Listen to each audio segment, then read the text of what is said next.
Hello, my name is Nujum. Why am I not? Oh, once again, it's been a while since I last played Bastion. I think I wanted to update about something. I forgot. Oh yeah, so I'm pretty sure I've said in the past that I wanted to try and give a unique experience when it comes to my Let's Plays. I forgot to mention that very much I wanted to also be an amateur game designer viewpoint, because I find that when it comes to, at least in my experience of game design, most of the channels that are going to be out there are going to be very high profile, hi, I developed 8 games and I've been at Ubisoft for 20 years. Here's me talking about my experience. I don't think that it's bad, certainly, to listen to those kind of content creators, but I'm surprised there's not more of a sort of baby's first game design scene here on YouTube. Now I found a few people. A lot of them are sort of on Twitch. There's a section called game development, and that's full of people who are sort of let's take a look. That's full of people who are of that style. Rookie game design, obviously. But I feel like it's fairly unexplored on YouTube, so I want to try and focus my content around that style with the Hearthstone and such. Anyways, once again, we're going to be playing some Bastion. This is going to be episode 7. Most likely the finale, if I remember correctly. Let's not waste any time. Well, any more time. We've already wasted a little bit of time. I just noticed, is that on the top of that building, is that the money? The crystal money? That's kind of cool.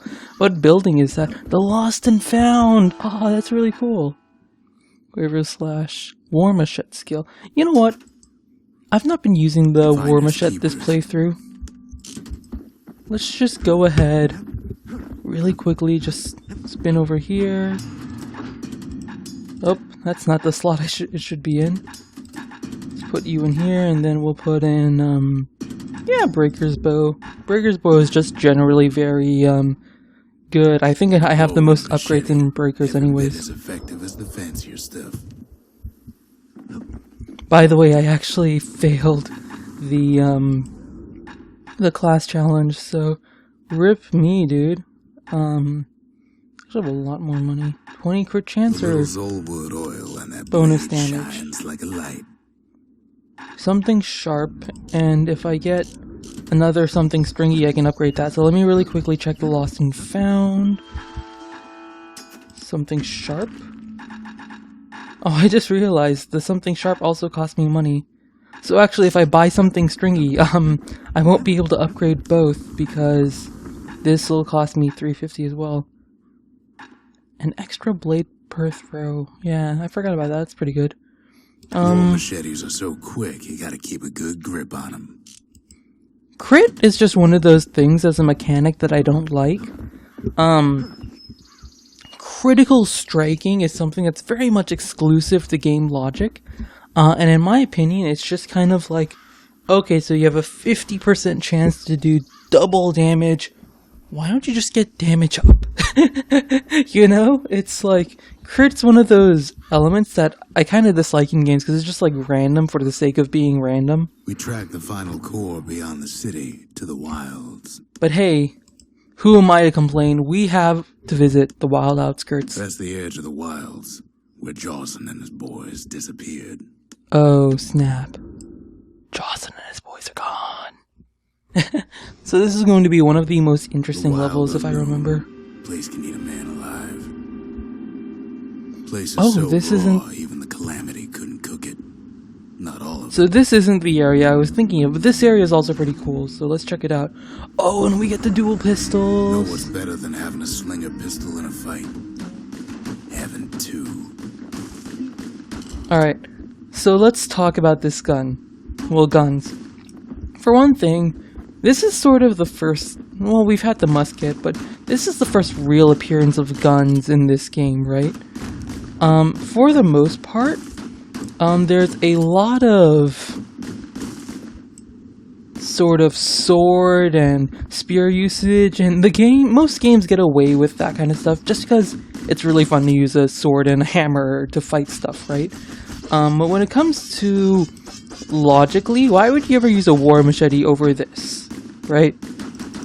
And by the way, the faster I right click, the faster the bullet shoots, so this is like one of the coolest weapons in the game, even if it's going to make you guys lurking at every turn. Good thing pin cushions can't see where they're shooting. So you guys are going to be annoyed because I'm going to hear all the time, but you know, actually, yeah, that's a pretty good reason why I shouldn't have picked that up. But I wanted to at the very least show it off. We'll stick with it for the final level of the game. This is one of those really cool levels, though. I love how, you know how before you had the void, basically, and that told you where you couldn't go? The Wild Outskirts is kind of a safer version of that. Like, I'm surprised they didn't try that for their tutorial.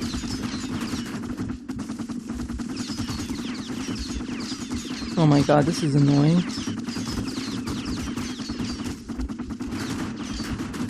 Oh my god. So I'm surprised that they didn't try something like this for their tutorial, right? Oh, good, counters. There's the Becker's core. got the core, like they're building a bastion of their own. The welcoming Where community basically surrounds to attention. you can't Expecting fall answers soon. because of the fact that... Oh, did it shoot the bird? That's kind of cool. They shouldn't have let their guard down. Oh my god, this is going to be really hard to talk. But I do want to get through this, and I know this is going to be a Core's right rather there, long episode. itching to come home. Getting that core was one thing. Getting out's gonna be another. He digs his way out of the clearing, but the wilds won't let him go without a fight. Oh right, I can't go that way now. Shoot, what was I talking about? So, just because you have all of this grass here, because you have so much grass, it's functionally the same as the void, right? Don't go here. Well, you can't go here, literally, and it puts like an edge for where you can go, right? It makes it so the game can be linear, but it means you can't fall off and die, which is kind of cool. It also changes the atmosphere of the area greatly, Wallflowers right? survived the calamity. Wallflowers. Toughened them up.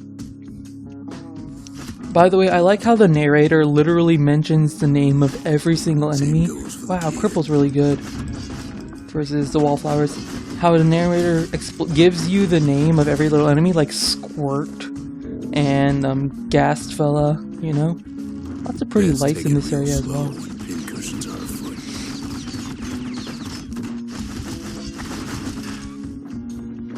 Sling a Ooh, Johnson's arsenal. old outpost Let's is get all rid that's of left these. them.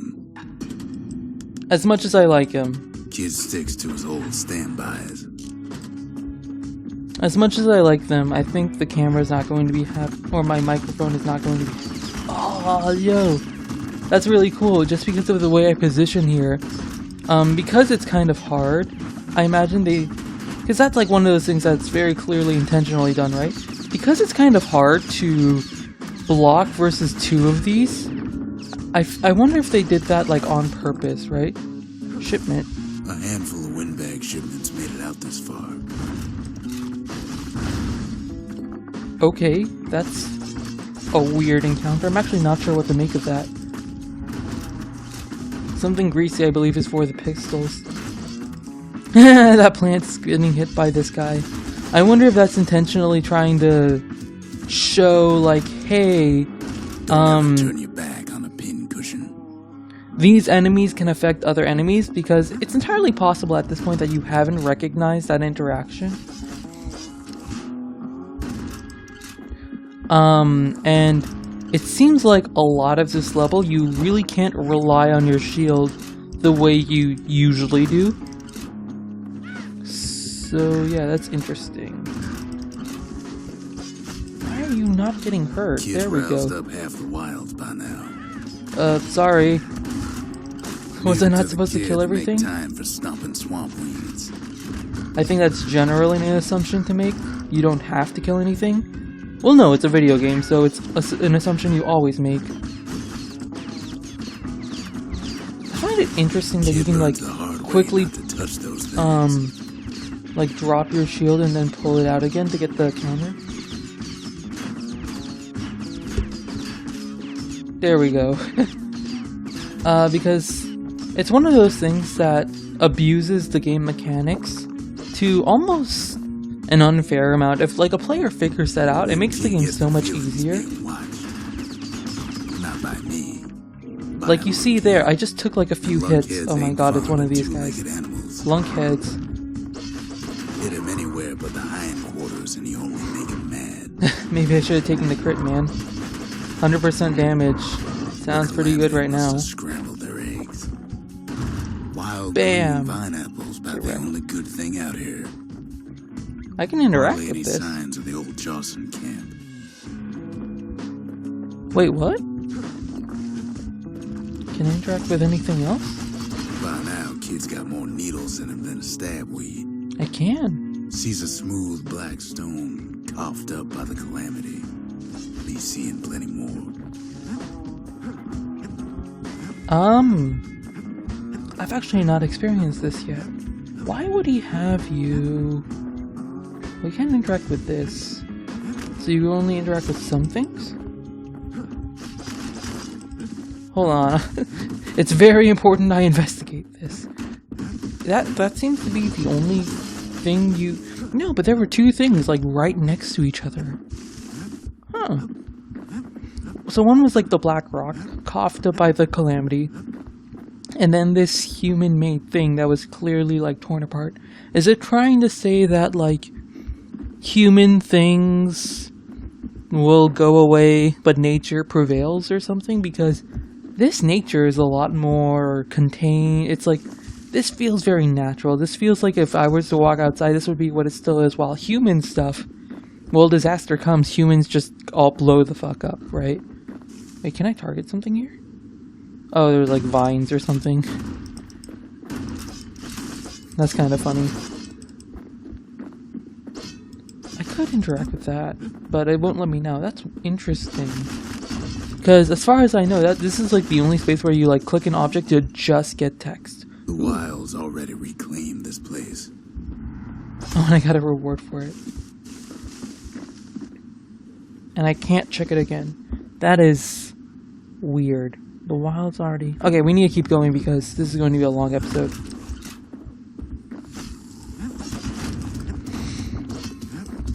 I'm trying to think, like... A little bit, but also a little bit not. I just don't want to spend 10 years standing in front of these guys wondering, but like, why would you have text here? Is there anything significant? I guess this is like the halfway point, and this is where the writing's about to really take over in a very interesting way. After all, he's got the final core. His journey's over, right? Well, no, it ain't. Not by a long shot.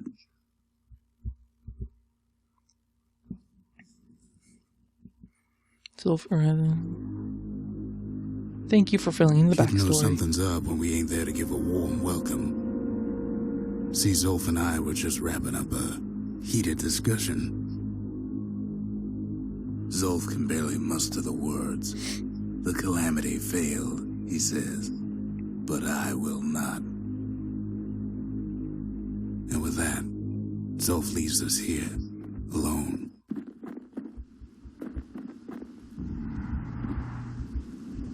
Alright. So we gotta talk. Zolf was always... I can't even speak. Zolf, man. You ditched the team, you broke off a piece of the monument.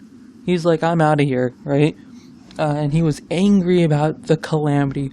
Now we know from the previous text, at least if we were keeping up with all of our items, the hidebound journal had something in it that told Zolf too much information, right?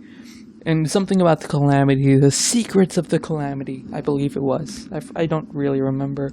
And again, this is where the story's really going to pick up and be really interesting. So it's kind of sad that we're going to stop here, but really quickly, how do they emphasize what Zolf did? They made some few cracks. Now let's look all over this area. Does anything else look broken? That's a really cool interaction there. Really interesting. It makes you go through the story bits very linearly, which can be appreciable. The Masons. We built the city strong. Now there's only 2 of us. Oh, really? Oh, that's unfortunate. Basically, you kind of have to... I just realized my sound... I turned it on because I wanted to listen, but the sound from my laptop, I record this on a laptop, so obviously it leaks into the mic, because they don't have a pop filter. Excuses. The area around this monument is completely fine. It's just the monument that's really hurt. Banged up the monument pretty bad. I really like But those there's a smoke way to effects. put her back together. The shards. Dun, dun, dun. Let's go ahead and ask about this. What happened back cursed there? the city. Cursed the Bastion. Cursed me. Said he was going home. Really? Because last I checked, there wasn't really much of a home. Like, I'm pretty sure the Tazal terminals, or whatever they were called, isn't quite functioning currently. Are you alright? What exactly is up got to? through reading that journal. He just snapped. Started smashing up the monument till I tried to stop him. So Zia, possibly because she didn't read the journal, tried to stop Zulf. It's interesting that Zulf went into a fit of rage because he said specifically the Calamity failed. What does that mean? Well, right now we don't really know too much about the Calamity, but there's a very, very obvious implication that the Calamity was trying to kill Ura, right? It's like, that's the implication they make. With, like, it's like, oh my god, we nuked Japan. Whoops, that was not a nice thing to do. And now he's saying we're gonna fix it with the Said shards. he brought the shards to the wilds. Now the kid's gonna bring them back. Known for driving men mad. We The might... less said about Drawson Bog, the better. That place will eat your mind. I don't know why I started talking and then immediately, like, I don't know. But we might end up, just starting this level and just not finishing it. Because I don't obviously want to take forever to record this series, but I think this area is really After cool. Zolf's little episode, kid sets off in search of shards. First Because stop, it starts off Drawson Bog. You'll get lost with in the that shard. bog, I told the kid, and I won't be able to guide you back. Oh man. So this character that's been guiding us Well, this I let him entire go. game, What else could I do? What could he's any been of us describing do? our actions. I really shouldn't talk over the narrator, but this guy's been describing our actions. He's been talking to us really on, like, almost a face-to-face, it feels like. Like, he reacts to what we do, and because of that, we feel a much more personal connection with him. He's probably going to talk more as I move towards the Zolf put shard. us in a real bind. Hurt the Bastion bad. There it is. I don't see any secrets. And so now he's telling us, hey, you're on your own, I can't But the help you. shards can make it better.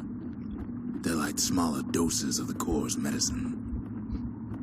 Again, not really mentioning how the core is going to put this mess, like this floating platform calamity craziness back together into like a normal world. At least what we want to imagine is a normal world, but hey, why explain what doesn't have to be explained, right? It's quite efficient, really. If you want to spend time, like 2 hours of your voice actor trying to explain the calamity, go ahead. But you can also just not, and it's equally effective. Shame the only place to fill that prescription is out here in the wilds.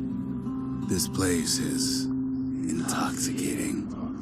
That prescription... Oh, right. Shards. Okay. This is curious. So, what we're going to do, we're actually going to... As soon as this Don't know where he's starts... gone. Might be gone for good for all I know. Wherever he is. It's somewhere I've never been. I'm going to show this Somewhere I area... never want to go. Because doesn't this look familiar? Oh my god, I forgot about this. These guys really Kid can't fall, no matter how hard he tries. can't fall. So, the language here is really good. if you remember this area, it's really powerful. We're actually going to stop and we're actually going to exit the main menu because I'm not sure there's a way for us to go back to the Bastion otherwise. We're just going to continue. It should drop us in front in the Bastion. So feel free to explore that level on your own. The reason this is as far as I want to go is because A, I don't want to finish the entire game right now. I don't want to have to record 14 episodes in a row, talk about them. And it'll be interesting for me personally to publish a series, maybe get some feedback. As you know, I publish these 7 episodes in a row, and then there'll be the research episode tomorrow, where we're going to go on the web and we're going to talk about some things. But there are some wrap-up things I think I want to talk about, and one of those wrap-up things is like a throwback to my animation thing. Now, I talked a little bit about Bastion's animation. Here's the thing, over time I've sort of realized that Bastion's animation is very minimal. Like, well, look at the kid's animations, right? What does he do? He moves around a little bit, right? And that's kind of cool. But none of the characters really move around. Like, he blinks. She's like straight up a statue. I don't even see anything. Can we get like a zoom in on her? Just like for 5 seconds. Is there anything like, is she moving at all? Doesn't seem like it. Alright, now we're gonna move over to Ruckus. Hopefully there will be like a zoom in on Ruckus. Give it like 5-6 minutes. I like the leaves. Ooh, that's interesting. He's sort of... No, he had like that one eye flutter, but I think that's it. Oh, nope, there we go, eye flutter. But other than the kid, these characters are statues, right? Which is really weird, because normally what you want out of a game is that you want just simple animations, like simple standing animations, simple, like, I don't know, like hair waving, especially in 3D games. A character feels very weird if they don't move even slightly. They feel like, well, like statues or clay models. You especially see this with games that try to be very anime-esque, right? Things like the Miku Hatsune, the singing game, things like, I'm trying to think of another one that's not Kingdom Hearts, but Kingdom Hearts is a very good example, where if your characters aren't moving, they feel like statue. Now, maybe because this world is very stylized, it's kind of fine that the animation, like, you're not animating every little thing. But they have so few characters. I guess more time was probably spent on the boss animation on the enemies, like telegraphing their attacks. Although a lot of the enemy models were reused. It's very interesting like that.